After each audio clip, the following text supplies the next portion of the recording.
ኢትዮጵያን የቀይ ባህር አክሰስ ያሳጣው ውሳኔ ማን ወሰነው? ካቢኔው ይሆናል ብለን የካቢኔውን ዶክመንት ብናገላብጥ የለም፣ ካቢኔው አያውቀውም።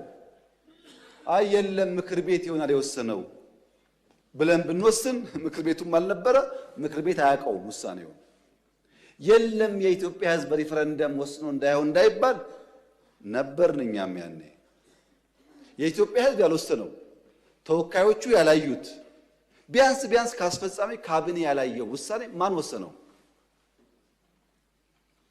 ማጣትን የሚያክል ነገር ያጣንበት መንገድ ህጋዊነት ችግር እንዳለው ማሳያው ተቋሞች አልገቡበትም።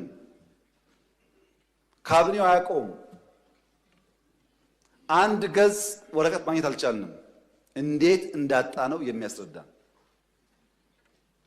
እና ህዝብ የማያውቀው ፓርላማ የማያውቀው ካቢኔ የማያውቀው የኢትዮጵያን የባህር አክሰስ ውሳኔ የሚያሳጣ ነገር የወሰነው ማን ነው የሚል ጥያቄ ማንሳት እንዴት ስህተት ሊሆን ይችላል?